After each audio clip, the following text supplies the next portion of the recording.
Hi there, my name is Dedo Kofi and welcome to my business lounge. This is the space where I get to share business tips and strategies that have helped me on my entrepreneurial journey with you. I'm going to make sure that I keep you inspired and motivated so you can live and then build your own dream. And I also want us to keep this space engaging because, it's not going to be exciting if it's just me doing the talking. I want to hear from you. So make sure that you make comments and also ask questions if you have any. Today, I want us to be talking about what I call the 3P's for startups, or the 3P's for every business owner. So it depends. If you've started your business already, then these are 3P's that you should keep your eye on. Also, if you're thinking about starting your business, you need to take note of these 3P's. So the 3P's are the person, the product, and the process. I'm going to be sharing on one each week, so stick and stay with me. So today we're going to be looking at the first P, which is the person. Now, it's so important if you're starting your business or if you run a business to be mindful about the person, you running the business. And what are some of the things that you should be looking at? I'm going to share 4 with you. Now, one is that you need to be resilient. It's like the number one thing that every entrepreneur is.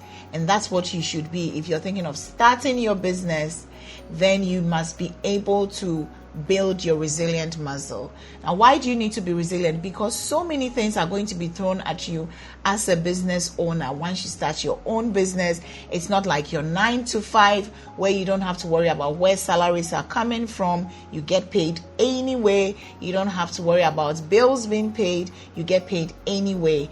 Once you become a business owner, every single aspect of your business lies on your shoulder, and you need to be strong so you can deal with it, because the truth is you're going to get to a time where you may not have money to pay salaries, you may not have money to pay bills, you have to deal with client requests, and you have to deal with supplying things for your clients.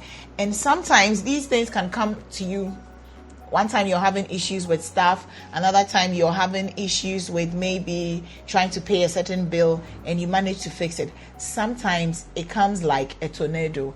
Like, this is not working, that is not working, everything is not working at the same time. You're working on a job and almost everything is going wrong. And what do you do at that point? You can't just break down. So being resilient is so important, so you can stand your ground, you can be firm in that particular circumstance, so you can deal with the situation. And that's why I need to let you know how important being resilient is. So let's get ready and build that resilient muscle, right? The second point that you need to look at as a person is being focused.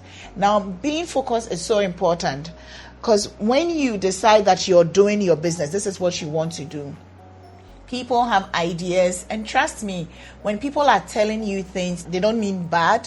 They mean well for you because they think, oh, this is the idea that my friend has or my sister has, and I also have this idea about it that I would like to share with you. So sometimes when people are giving you ideas and all of that, it's because they mean well, even if you think about it and it's a diversion from what you originally think.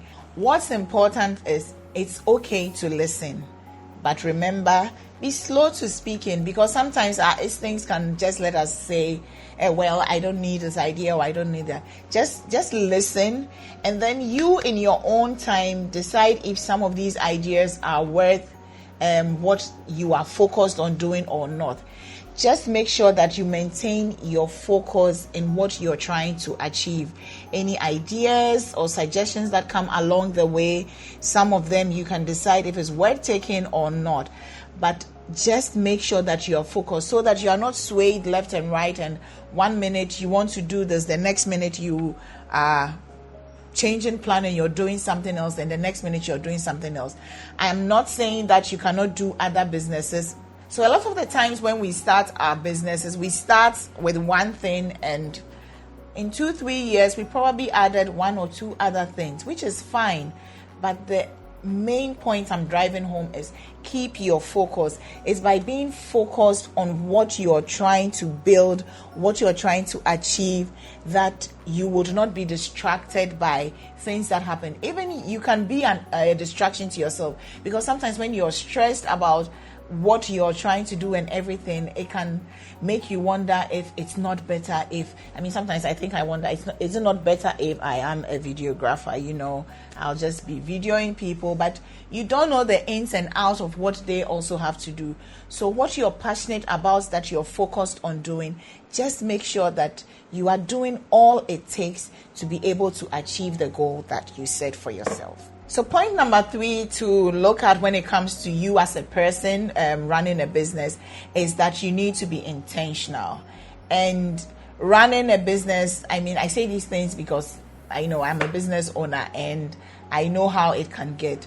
And sometimes on the spur of the moment, you wake up and you start doing things, and on hindsight, you think, okay, maybe you shouldn't have done it this way. You could have. But that is okay. Just make sure that at every point in time, you're making sure that you are intentional about the things you do. So if you did something, you take a step back, look at it, analyze it. What could I have done better? Okay, next time. So once you are able to do that, the next time you have to do that thing, guess what? You're going to be more intentional because you've thought through it before. And then also, one of the things you need to be intentional about is any action that you decide that you're going to take for your business. If you want to do a sales and marketing campaign for your business, do you just want to do it because you've seen that people have sponsored ads on Instagram? Let me also sponsor my ad. Or you're doing it because you're targeting something specific. So that's why being intentional is important. This is what I want my ad to achieve. I want to be able to attract new Instagram followers. So this is why I'm doing this ad. And I also want them to see this product or this service that I am offering. I want them to see how I'm offering it, and I want to see if it can increase our sales. Be intentional about what you are doing, because if you're not intentional, then you would always be doing things haphazardly, and you look back and then that's when you feel like this is not working, it's not working, I've tried everything. But you haven't, because you have been doing things anyhow. You haven't been doing it with any intention behind it. So everything that you do, how you spend money, where you go to, what you're feeding on social media, the circles you engage in, all of those things have some intention behind it. If I'm going to a networking event, I'm going there with intention. I know that I want to be able to engage with this person, that person, or that person. So always have an intention behind the things that you do. And I know that it can be something that doesn't come naturally, but once you start thinking about it, every step that you take, you're going to have an intention behind it. And guess what? Once you have an intention behind what you do, you're going to see results. The final thing that I want you to be conscious of as a person is to be prepared all the time. Now, when I say it's almost like saying be prepared for the unprepared. Oh, how do I put it? I think that's exactly what I mean. Let me explain to you. So, you know that, for example, if you're building a business, you have a team member that you're so excited about, this person is contributing so much to your business, and you believe that you're going to be doing so much with the person. One morning you wake up and they come to you and they're like, they want to move on. And sometimes they don't give you notice. They will just tell you they have to leave now. And you have to be prepared to take in that news, not overreact, and let people go.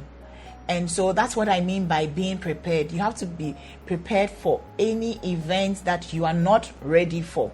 You get what I mean? So that's one aspect of being prepared. The other side is also being prepared to take up responsibilities, being prepared to, in the spur of the moment, if you're an event planner and somebody said they had an event tomorrow they want you to put together, you should have at your fingertips the different vendors that you can call and put together and do a killer event. It doesn't mean because they gave you 1 day notice you are going to do something shoddy. You know what I mean? So that's what I mean by being prepared. So as the boss lady or the boss man that you are or want to be, make sure that you are prepared all the time. So that brings us to the end of today's conversation. We've been talking about P number 1, which is the person. So we have 2 more P's to talk about, which is the product and the process. Now, if you haven't subscribed to my YouTube channel, what are you waiting for? Show me some love and subscribe to my YouTube channel, and tell your friends who would benefit from what I share to also subscribe, like, and share this video with your friends so they can also learn as you are learning. And I want you to engage with me in the comment section. Ask me your questions and also make your contributions to what we've talked about today. Take care, and I'll see you next week. Bye.